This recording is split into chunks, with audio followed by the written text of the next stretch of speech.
Nabi sallallahu alaihi wasallam berkhutbah dengan lantang dan Nabi ingin semua orang mendengarkannya. Wahai Quraisy, kata Nabi. Nabi sebutkan dulu Quraisy. La ughni ankum minallahi syai'a. Kalau kalian tidak bertakwa, saya Muhammad tidak akan pernah bisa menolong kalian sedikit pun di sisi Allah. Wahai Bani Hashim, kata Nabi. Nabi langsung merujuk kepada keluarganya. Kalau Quraisy berarti kepada sukunya, kalau Bani Hashim berarti kepada keluarganya. Wahai Bani Hashim, dengarkan kata Nabi, la ughni ankum minallahi syai'a. Saya Muhammad tidak bisa menolong sedikit pun kalian di hadapan Allah. Lalu lebih mengerucut lagi, wahai keluarga Abbas bin Abdul Muthalib, ini paman Nabi yang juga ahlul bait Nabi. Wahai keluarga Abbas, keturunan Abbas, anak cucu Abbas, la ughni ankum minallahi syai'a. Saya Muhammad tidak bisa menolong kalian sedikit pun di hadapan Allah. Baru Nabi sebutkan yang terakhir, ya Fatimah, wahai Fatimah. Nabi menyebutkan putri kesayangannya. Ittaqillah, bertakwalah engkau kepada Allah. Karena jika engkau tidak bertakwa, la ughni anki minallahi syai'a. Saya ayahmu tidak bisa menolong kamu sedikit pun di hadapan Allah. Jadi tegasnya jamaah Jum'ah, jika ada orang atas nama nasab mengklaim kelompoknya pasti masuk surga, apalagi ngaku-ngaku cucu Nabi tanpa harus beramal, maka Nabi sudah tegaskan, Fatimah sekalipun aku tidak bisa menolongnya jika dia tidak bertakwa kepada Allah.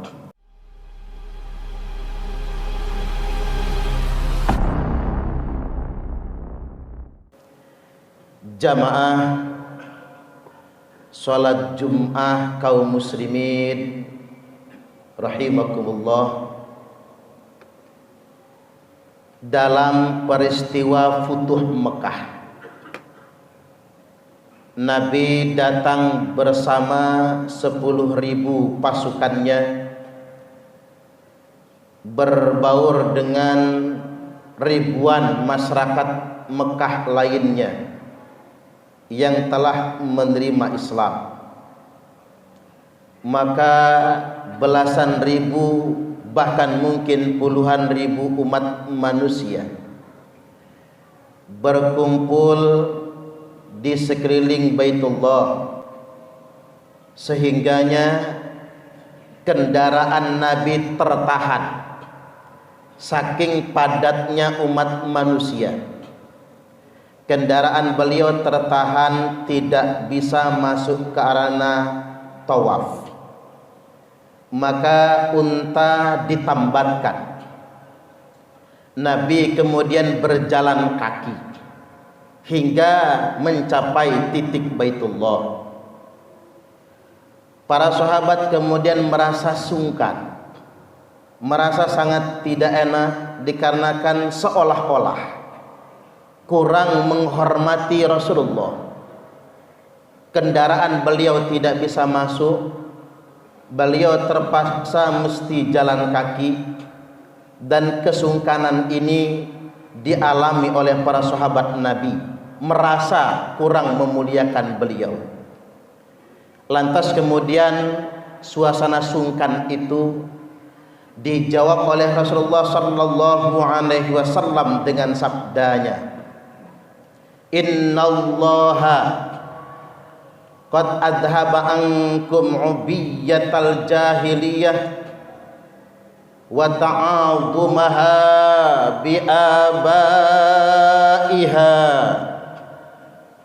Sesungguhnya Allah, kata Nabi, pada hari ini telah mencabut dari kalian semua feodalisme jahiliyah, di mana masyarakat jahiliyah itu berkasta-kasta. Ada orang yang dengan nasabnya merasa lebih istimewa daripada orang lainnya. Ada sekelompok orang yang merasa mesti menghormati secara berlebihan. kelompok yang lainnya, atau ada satu kelompok atas nama nasab tertentu mengklaim dirinya lebih istimewa daripada yang lainnya. Nah, kesungkanan ini telah dijawab oleh Nabi. Sesungguhnya Allah telah mencabut dari kalian semua feodalisme jahiliyah. Dengan kalimat ini kita bisa mengambil pelajaran, ternyata Nabi adalah utusan Allah yang pertama kali menghapus feodalisme dan menerapkan ajaran yang sifatnya egalitarianisme. Semua punya kedudukan yang sama.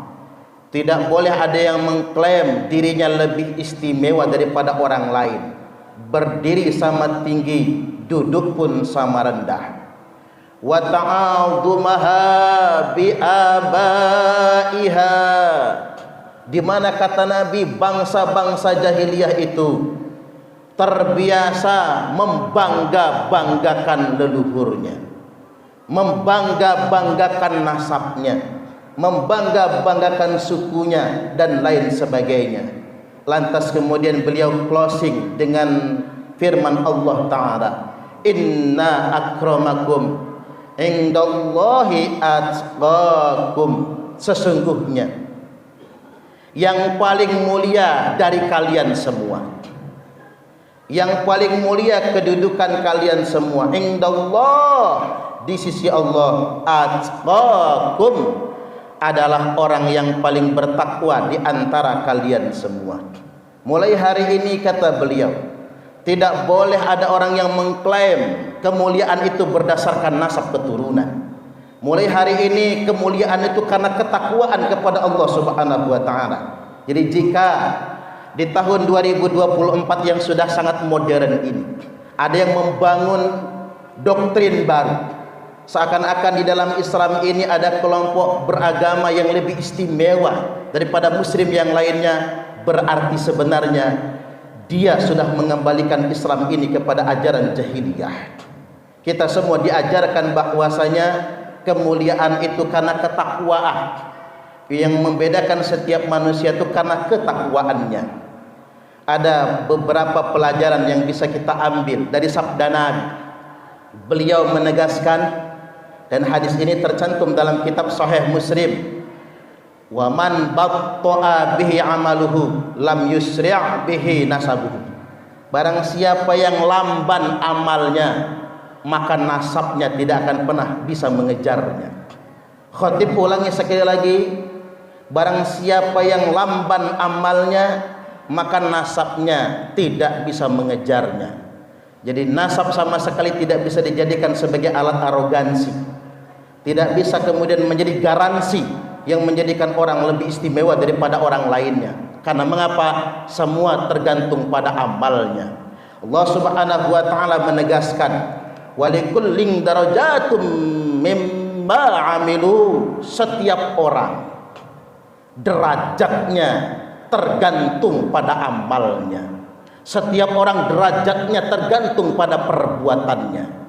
Seandainya di antara kita umat muslim masih ada yang kemudian menggunakan nasab sebagai alat untuk membranded kelompok tertentu misalnya, maka khatib akan sampaikan pada kesempatan kali ini, Nabi sallallahu alaihi wasallam berkhutbah dengan lantang, dan Nabi ingin semua orang mendengarkannya. Wahai Quraisy, kata Nabi.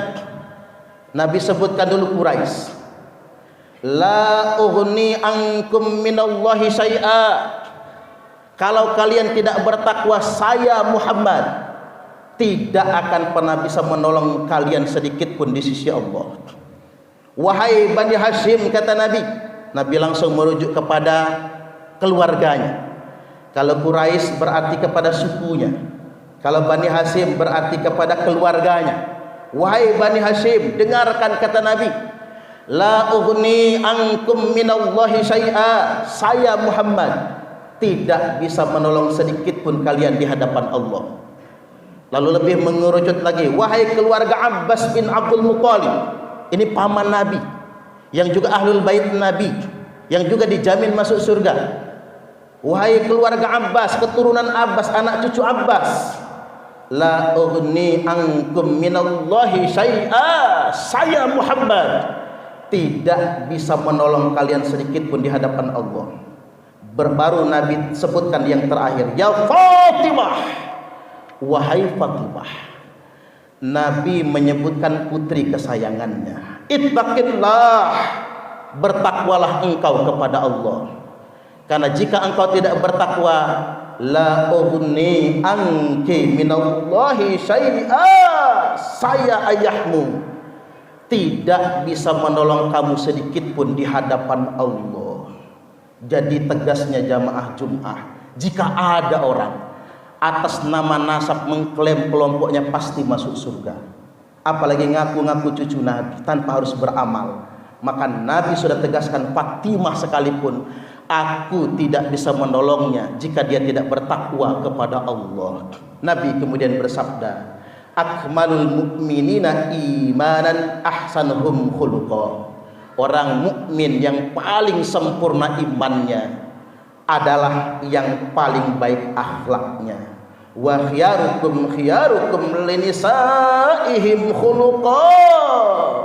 Dan laki-laki terpilih di antara kalian semua adalah yang paling baik akhlaknya dengan istrinya. Kesimpulannya, Islam mengajarkan egalitarianisme. Kita setara, tidak ada perbudakan, tidak ada penghinaan kepada kelompok apapun. Kita sama di hadapan Allah. Yang membedakan kita adalah ketakwaan saja dan baiknya akhlak kita semua. Siapapun yang mengajarkan Islam tapi mengedepankan feodalisme, doktrin-doktrin yang menyesatkan, sama saja dia ingin mengembalikan Islam kepada kejahiliahan. Kesimpulannya jamaah Jum'ah, mari kita tingkatkan ketakwaan kita kepada Allah Ta'ala. Mari kita perbaiki akhlak kita semua. Barakallahu li wa lakum fil Qur'anil azim, wa nafa'ani wa iyyakum bima fihi wa dzikril hakim, wa taqabbala minni wa minkum tilawatahu innahu huwas sami'ul alim. Kami adalah Laskar Sabilillah, pecinta Wali Songo dan para anbiya, pewaris peradaban Islam di Nusantara hingga berkibar bangsa Indonesia.